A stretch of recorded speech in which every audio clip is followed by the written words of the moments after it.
Welcome back to the Big 1-2 here on 365 Sports. Paul Catalina, JD Piquel, brought to you by Shorty's Pizza Shack at 12th and Bagby, coming into Waco for any games. It's a game day location. If you live in Waco and you haven't been there, sorry for you, but you can always correct that. It's not an unforgivable or unresolvable sin. You can just always go. It is never too late to do the right thing. Exactly. Never too late to do the right thing. All right, JD, expansion talk, which is our obligatory segment of every show. One day we won't be able to talk about it, but right now we will. But 14, maybe even next week, because I don't know if it's going to happen between now and next week that's going to change any of the news. But there are 4 new teams coming in officially. We talked about it last week. We knew this was going to happen, but it's official now. Houston, UCF, BYU, and Cincinnati coming in all in 2023. A lot of details still to be worked out, like the money, but I'll tell you from things we're hearing here at 365 Sports, it looks like the money's not going to drop off too terribly much, which is really good. And maybe, just maybe, ESPN might be the television partner, because this is not a bad league anymore. I mean, it's not the SEC, but nobody is, you know. And this has got fertile recruiting markets: Houston, Orlando, Cincinnati, and Ohio. I mean, Utah's not a fertile recruiting market as far as high school football goes, but BYU recruits nationally because of who they are and what their mission statement is. So this is, I think this is great for the Big 12. It's really good. Now, always things can be in flux and change, but there is some, they're solidified going forward. So your thoughts on the 4 teams that are coming in officially now, and in 2023, what the league's going to look like? I'm really excited for who they got, because you and I talked a lot about we didn't want to have a merger to where it watered down the league from a competition standpoint, or from even, honestly, not to be stuck up, but from a brand standpoint.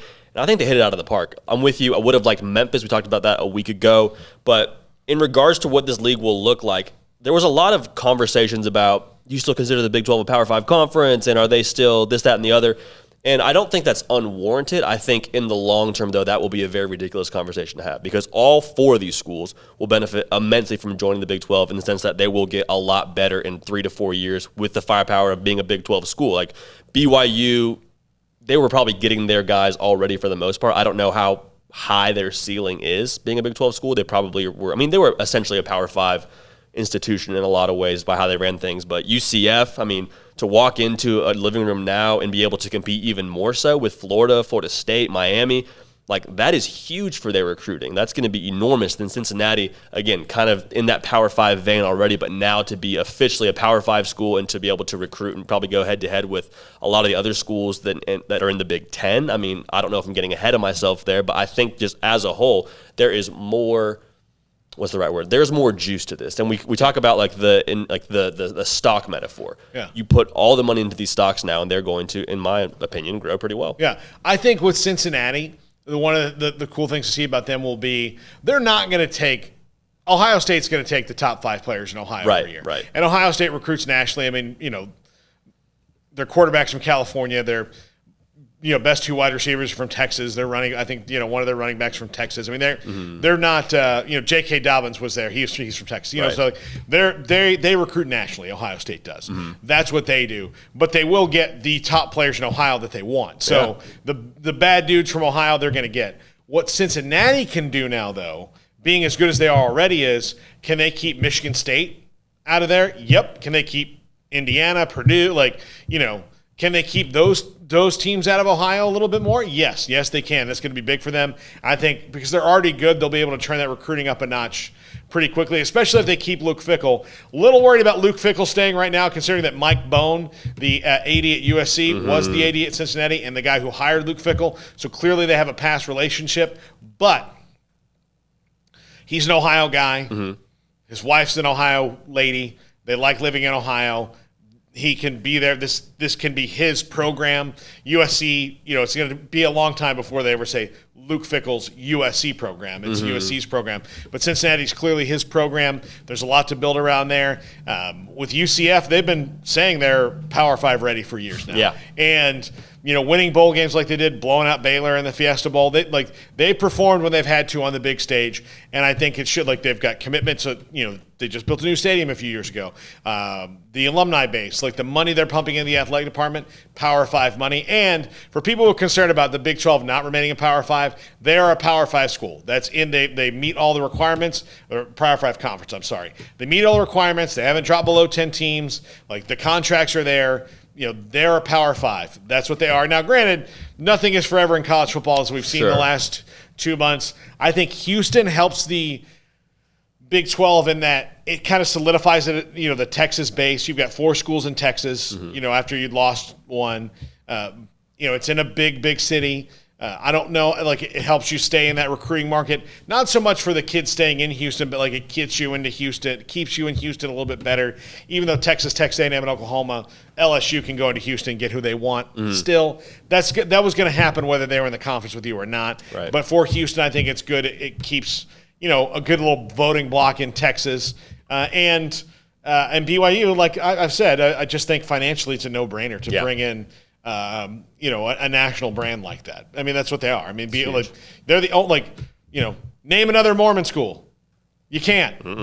I can name, Notre Dame is the Catholic school, but I can name 50 other Catholic schools. I can't name another. I'm sure there are other ones, but I can't name another one. And with Notre Dame, the reason that Notre Dame has their own TV contract is because of so many Catholics grew up watching and rooting for Notre Dame. Like, they are on in TVs in all 50 states. Yeah. Bottom line. The same thing can be said about BYU. Now, that's probably true for Alabama as well, but there's not many schools. Like, I don't know if it's true for Clemson.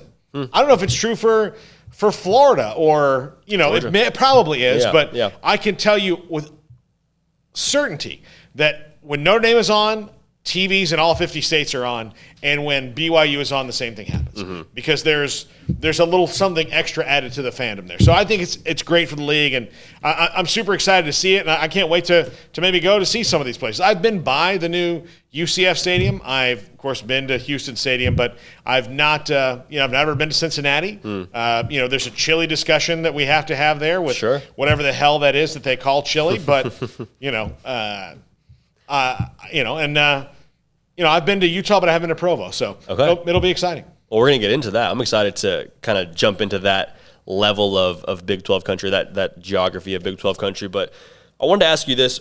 Who do you think is, not in the most trouble, but what is like the least optimal fit when it comes to like competition? Because for me, I'm like, Houston is a good fit, like obviously geographically, but when it comes to recruiting, you now have to go head-to-head with TCU, Baylor, Texas Tech. And, Texas and Oklahoma and A&M are all going to probably get their guys in Texas. Like, that's probably going to be the reality.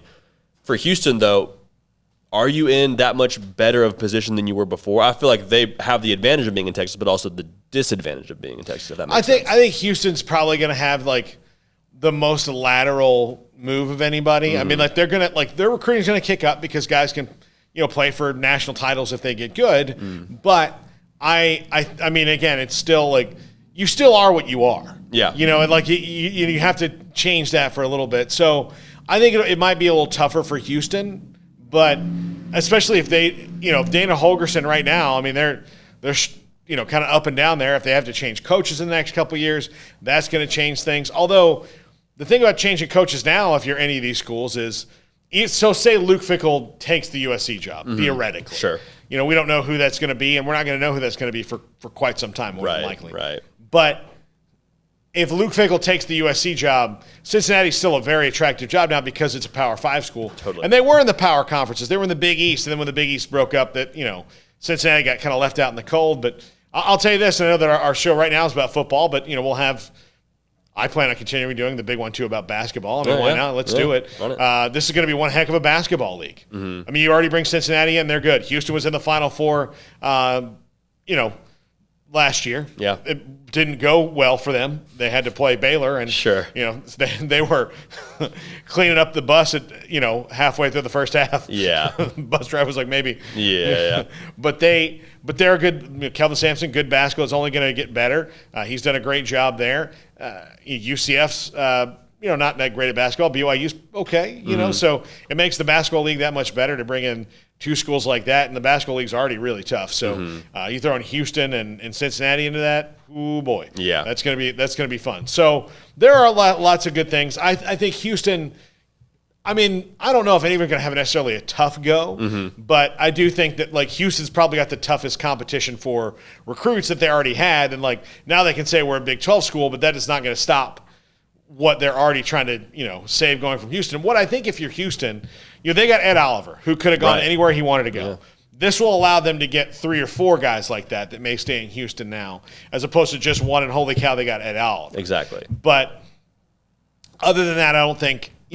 Much like Cincinnati being in the Big 12 is not going to make Ohio State go, ooh. Right. Yeah. They're not going to. But the Houston will be a little bit more of what they are. I mean, they'll be able to throw some more spice on things. So, but I think it's probably going to be not the most immediate impact for them. Yeah, I was going to say I think the 3 of the 4 teams, I feel like I feel really confident that they can step in day one, be pretty competitive.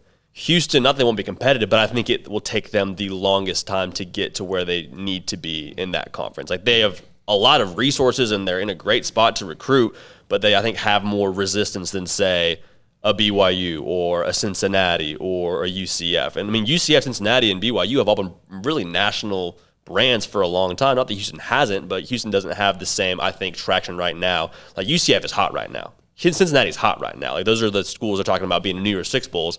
And BYU has, been relevant forever, it feels like. I think Houston is still kind of on that upward trajectory, but I don't think that they'll be as successful right off the bat when they join the conference. No, I think it might be. Yeah, you're right. I think that's a good point. But and again, like this is 2-3 years from now when we're going to see the first games played in this league. A lot can happen in that time. Good teams can be bad.